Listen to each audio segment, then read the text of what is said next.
So hi guys, welcome back to the channel. Let's start with a new video for your class 11 IP. तो यार description में तुम्हें हमारी website की link मिल जाएगी। जैसे इधर तुम सिलेबस पर क्लिक करोगे तुम्हारा ऑफिशियल सिलेबस खुल जाएगा फॉर योर सेशन 2026-27। नीचे स्क्रॉल करना। आज की वीडियो में हम unit 1 that is introduction to computer system तुम्हारे सिलेबस में जितने के जितने टॉपिक से बना है हम सारा A to Z कवर करने वाले हैं। Introduction. What is computer? So computer is an electronic device that can accept data, process it and displays result. तो कंप्यूटर एक ऐसा इलेक्ट्रॉनिक डिवाइस है जिसके अंदर इनपुट, प्रोसेसिंग और आउटपुट होती है। It consist of hardware and software. तो आओ सारे टॉपिक्स को डिटेल में कवर करते हैं। First we have is input devices. Devices that take input and convert them into binary form, यानी ऐसे डिवाइसेस जो ह्यूमन अंडरस्टैंडेबल डेटा को कंप्यूटर अंडरस्टैंडेबल डेटा में कन्वर्ट कर दे उसे हम क्या बोलते हैं, इनपुट डिवाइसेस। इसके एग्जांपल हो गए keyboard, mouse, scanner etcetera. So next we have is output devices. These devices convert digital और binary data into human understandable form। तो ऐसे devices जो डिजिटल डेटा को ऐसे फॉर्म में कन्वर्ट कर दे जो ह्यूमन समझ सके उसे हम क्या बोलते हैं, आउटपुट डिवाइसेस। इसका एग्जांपल जैसे desktop, printer, speaker etcetera. So next we have is processing. इसमें एक फुल फॉर्म याद कर लेना CPU की, that is central processing unit. इसकी डेफिनेशन देखते हैं। It directs, guides and controls the performance of our computer. तो कंप्यूटर की मेन फंक्शनैलिटी कौन परफॉर्म करता है, processing unit. It is also called brain of computer and micro processor. Further हमारा CPU 3 सब पार्ट से मिलकर बना है। First we have is control unit. ये CPU का भी मेन सिस्टम होता है, इसे हम सेंट्रल नर्वस सिस्टम भी बोलते हैं। It controls all input and output devices. Third we have is it controls data flow, मतलब कौन इनपुट डिवाइस से कब डेटा लेना है और किस आउटपुट डिवाइस में डेटा डिस्प्ले कराना है, सब कंट्रोल यूनिट करता है। Next we have is arithmetic logical unit. जैसे नाम से पता चल रहा है सारे अरिथमेटिकल और लॉजिकल ऑपरेशंस इस यूनिट के अंदर परफॉर्म होते हैं। Third we have is registers. जब भी हमारी प्रोसेसिंग होती है तो CPU को टेम्पररी डेटा कहीं स्टोर करना होता है, तो वो टेम्पररी डेटा कहाँ पर स्टोर करता है, रजिस्टर्स के अंदर। डेटा स्टोरेज के कंसेप्ट को और अच्छे से समझते हैं inside our next section, that is computer memory. तो सबसे पहला क्वेश्चन, आखिर कंप्यूटर को मेमोरी चाहिए ही क्यों? तो यार जो भी डेटा और इंस्ट्रक्शंस प्रोसेसिंग में यूज होने वाले हैं सब कहाँ पर स्टोर होते हैं, कंप्यूटर मेमोरी के अंदर। अब यार ध्यान से सुनना, तुम्हें बहुत सारी चीजें सीखने को मिलेंगी। तो यार तुमने कभी ये तो सुना होगा कि कंप्यूटर बस 0 और 1 अंडरस्टैंड करता है। अब एक कमाल की बात कि दुनिया का हर एक डिजिट, हर एक कैरेक्टर, इवन हर एक सिंबल को हम 0 और 1 में कन्वर्ट कर सकते हैं। इस 0 और 1 को हम बिट बोलते हैं। इस 0 और 1 को हम बोलते हैं BIT बिट, ठीक है। और अगर 4 बिट आपस में हम कंबाइन कर दें तो वो फॉर्म करता है निबल, NIBBLE।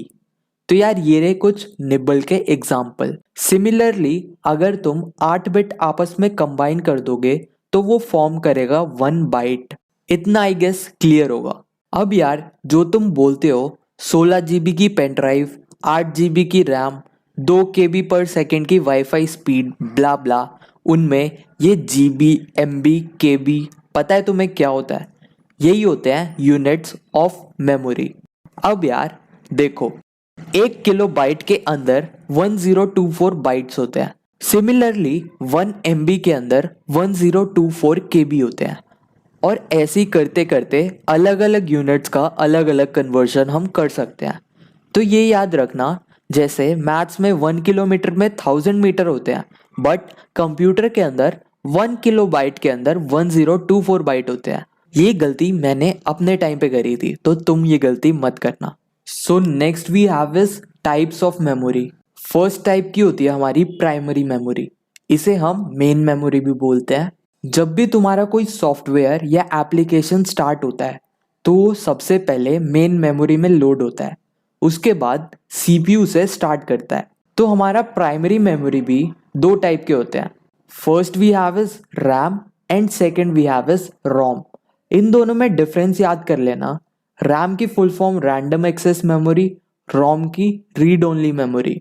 रैम जो होता है तुम्हारा टेम्परेरी डेटा स्टोर कर रखता है, बट जो रोम होता है वो परमानेंट स्टोर करके रखता है।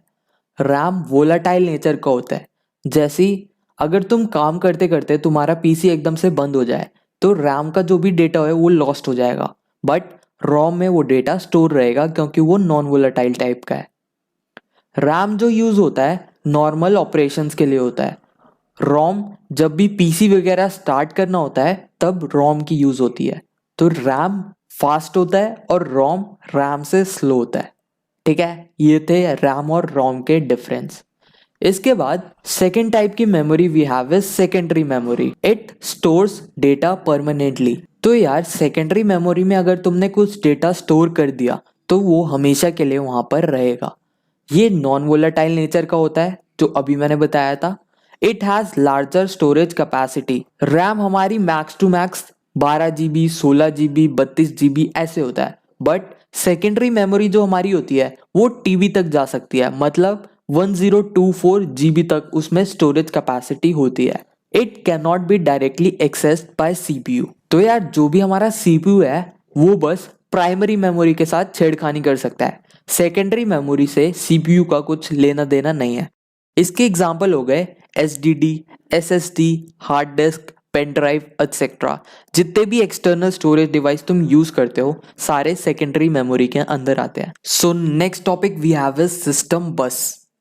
जो वायर्स यूज होती है अलग अलग कंपोनेंट को जोड़ने के लिए जिससे डेटा फ्लो हो सके, उन वायर्स को हम क्या बोलते हैं? सिस्टम बस। तो यार इसके कंपोनेंट्स देखते हैं। First we have is data bus. ये डिफरेंट कंपोनेंट्स को आपस में जोड़ते हैं। Second we have is address bus. CPU और मेन मेमोरी के बीच का इंटरलिंक कौन बनाता है? एड्रेस बस।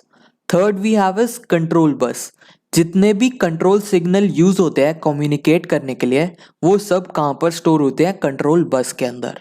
सो next we have is software. तो यार आगे तुम पाइथन में कोडिंग करोगे। जब कोडिंग वाली फाइल को तुम सेव करते हो उसे हम इंस्ट्रक्शन बोलते हैं, और जब बहुत सारे इंस्ट्रक्शन मिला दे तो वो एक प्रोग्राम फॉर्म करता है। सिमिलरली बहुत सारे प्रोग्राम के कलेक्शन को हम एक सॉफ्टवेयर बोलते हैं। तो सॉफ्टवेयर जिससे कोई हम स्पेसिफिक टास्क परफॉर्म कर सकते हैं, जैसे YouTube एक सॉफ्टवेयर है जिसमें हम वीडियो देख सकते हैं। सिमिलरली MS वर्ड एक सॉफ्टवेयर है जिसमें हम डॉक्यूमेंट फाइल बना सकते हैं। तो सॉफ्टवेयर हमें बताता है कि हम कौन कौन से काम और कैसे परफॉर्म कर सकते हैं। सॉफ्टवेयर भी हमारे दो टाइप के होते हैं। सबसे पहले we have is system software, जो कि बेसिक फंक्शनैलिटी कंप्यूटर की जैसे ऑपरेशन, परफॉर्मेंस, बूटअप इन सब में हेल्प करता है। It maintain all the system resources and it's a general purpose software. तो यार सिस्टम सॉफ्टवेयर के तीन कैटेगरी होते हैं। First we have is system utilities, जो भी मेंटेनेंस और कॉन्फ़िगरेशन के लिए यूज होते हैं, जैसे एंटीवायरस या Windows updater. Second we have is device driver. यार तुम जब भी कोई डिवाइस कनेक्ट करते हो तो उसका एक ड्राइवर भी इंस्टॉल करना होता है। So third we have is operating system, जो कि एक सेपरेट टॉपिक हम नेक्स्ट पढ़ेंगे। इसके बाद दूसरे टाइप के सॉफ्टवेयर होते हैं एप्लीकेशन सॉफ्टवेयर, जो भी तुम डाउनलोड यूज करते हो। Software design to perform specific task by end user. End user जैसे हम लोग। इसके भी दो कैटेगरी होते हैं। जनरल पर्पस, जैसे जो बड़ी ऑडियंस को एक साथ टारगेट करता है, जैसे फोटोशॉप हो गया, MS वर्ड हो गया, सब यूज करते हैं। Second we have is customise, जैसे तुम्हें कोई स्टार्टअप खोलना है और तुम्हें एक ऐप बनवाना है तो तुम उस ऐप एक अपने स्पेसिफिक और कस्टमाइज बनवा सकते हो। So next we have is operating system. तो एक एंड यूजर को हार्डवेयर और सॉफ्टवेयर से कनेक्ट कौन करवाता है? Operating system. तो जितने भी रिसोर्सेस, मेमोरी, प्रोसेसेस, सिक्योरिटी सब कौन मैनेज करता है? Operating system. तो ऑपरेटिंग सिस्टम किसी भी कंप्यूटर का एक बहुत क्रूशियल कंपोनेंट है। अब इसके इंटरफेस यानी हम इसे कैसे कैसे देखते हैं। First we have is command based. अगर तुमने कभी पावर शेल स्टार्ट किया हो तो उसके अंदर जो ब्लैक वाइट स्क्रीन आती है उसे हम बोलते हैं command based UI. Next we have is graphical based UI. जितने भी ग्राफिक्स, विजुअल्स, जैसे अभी तुम यूट्यूब देख रहे हो या तुम्हें अलग अलग ऐप्स के लिए अलग अलग आइकन आते हैं, वो सारे visual effects graphic user interface के अंदर आते हैं। Next we have is touch based. तो जितने भी डिवाइसेस में टच इनेबल आता है वो इस कैटेगरी में फॉल होते हैं। इसके बाद we have is voice based, जैसे सीरी, एलेक्सा, ये सारे वॉइस बेस्ड यूआई इंटरफेस के अंदर। Next we have is gesture based, जैसे बहुत सारे डिवाइसेस में होता है फीचर शेक टू अंडोगा। ऐसी कई कई डिवाइसेस में होता है कि स्क्रीन के आगे तुम वेव करोगे तो कुछ एक्शन परफॉर्म होगा। तो ये सारी किस कैटेगरी में फॉल करते हैं? गेस्चर बेस्ड के अंदर। उसके बाद ऑपरेटिंग सिस्टम की कुछ मेजर फंक्शनैलिटीज होती हैं। First we have is process management. किस टाइम पे कौन सा प्रोसेस एग्जीक्यूट कराना है सब कौन हैंडल करता है? Operating system. इसके बाद we have is memory management. किस प्रोसेस को कितनी मेमोरी अलॉट करनी है वो सारा भी हैंडल ऑपरेटिंग सिस्टम करता है। Next we have is file management. किस फाइल को कहाँ स्टोर करना है और कितना अमाउंट स्टोरेज देना है उसे स्टोर करने के लिए। उसके बाद we have is device management. कितने डिवाइसेस किस कंप्यूटर से कनेक्ट है, किसको इनपुट लेना है किससे और किसको आउटपुट दिखाना है। Next we have is security, जो क्रूशियल कंपोनेंट है किसी भी कंप्यूटर का, सब ऑपरेटिंग सिस्टम ही हैंडल करता है। इसके एग्जाम्पल होते हैं जैसे विंडोज, और तुम बहुत निहायती अमीर हो तो तुम क्या पता मैक ओएस में देख रहे हो, तो एप्पल के पीसीस में मैक ओएस ऑपरेटिंग सिस्टम होता है। और अगर तुम्हारा स्कूल गरीब नहीं है तो उन्होंने प्रोजेक्टर लगवा रखे होंगे और प्रोजेक्टरों में ज्यादातर लिनक्स ऑपरेटिंग सिस्टम यूज होता है। ठीक है, तो ये तो था ऑपरेटिंग सिस्टम। तो यार इस चैप्टर के कुछ छोटे मोटे टॉपिक रह गए हैं, वो कवर कर लेते हैं। First we have is data. ये तुम बचपन से पढ़ रहे हो, collection of raw facts and figures. और जब भी इस रॉ डेटा की प्रोसेसिंग हो जाती है ये किस में कन्वर्ट हो जाता है? इंफॉर्मेशन में। अब डेटा को हम तीन तरीके से स्टोर कर सकते हैं, स्ट्रक्चर्ड, अनस्ट्रक्चर्ड, सेमी स्ट्रक्चर्ड। जैसे ही नाम से पता चल रहा है स्ट्रक्चर्ड, इसमें हम डेटा को टैबुलर फॉर्म में स्टोर करवाते हैं। Second we have is unstructured, इसमें डेटा का कोई वेल डिफाइंड स्ट्रक्चर नहीं होता है। Third we have is semi structured, इसमें कोई डिफाइंड स्ट्रक्चर तो होता नहीं है पर मार्किंग बनी होती है जिससे हम डेटा को अलग अलग सेपरेट करके कैटेगराइज कर सकते हैं। तो यार इसमें तीन फर्दर डेफिनेशन है जो तुम्हें नाम से ही पता लग जाएगी। First we have is data capturing, मतलब process of gathering data from different resources. जैसे स्कैनर यूज होता है तुम कोई भी फाइल इनपुट करवाने के लिए, या फिर एग्जांपल ले लो बारकोड रीडर्स का। अब तुमने डेटा कैप्चर कर लिया, कहीं पर स्टोर कराना होगा, तो नेक्स्ट वही है data storage, process of storing captured data. तो जो भी तुमने डेटा कैप्चर करा है उसे स्टोर करवाने के लिए। नेक्स्ट वी हैव, तुमने डेटा स्टोर करा लिया, अब तुम्हें डेटा यूज करना है तो डेटा को रिट्रीव करना पड़ेगा। So next we have is data retrieval, process of fetching data from storage devices. ठीक है, इतना पता चल गया। उसके बाद last topic data deletion and recovery.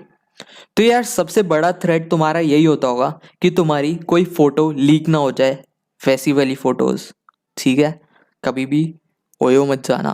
तो यार यही बिगेस्ट थ्रेट है कि डेटा कहीं डिलीट ना हो जाए या फिर डेटा कोई लीक ना हो जाए। तो जितने भी स्टोरेज डिवाइसेस होते हैं उन पे हम 100% ट्रस्ट नहीं कर सकते, क्योंकि ये कभी भी मैल फंक्शन, क्रैश, कभी भी हैक हो सकते हैं। तो डेटा डिलीशन और लीकेज एक सबसे बड़ी प्रॉब्लम है हमारी। तो डेटा रिकवरी वही प्रोसेस होता है जिसमें जो भी डिलीटेड डेटा होता है उसे हम रिकवर कर सकते हैं। तो यार इसकी definition, process of retrieving deleted, corrupted और lost data from secondary storage devices. अब यार तुम्हें अपनी प्राइवेसी मेंटेन रखनी है तो ये कुछ स्टेप्स है तुम्हें परफॉर्म करने होंगे। First we have is don't allow any stranger to work on your system. किसी अनजान व्यक्ति, बंदा या बंदी को अपना पीसी मत दो दानवीर बनकर। Second we have is use strong passwords. अपने नाम और फोन नंबर पासवर्ड में लिखना अवॉइड करना चाहिए। थर्ड वी हैव इज जो भी तुमने ओल्ड स्टोरेज डिवाइसेस पास्ट में कभी यूज करे हैं तो कबाड़ी वाले को बेचने से पहले उसे अच्छे से डिलीट कर दो। तो ऐसी हालत बना देना कि वो पेन ड्राइव अपने पीसी में लगाने से भी 100 बार सोचेगा। ठीक है, तो यहाँ पर तुम्हारा चैप्टर खत्म हो गया। नीचे सजेशंस बता देना वीडियो कैसी लगी और क्या क्या इंप्रूवमेंट तुम्हें चाहिए थैंक यू बारे में।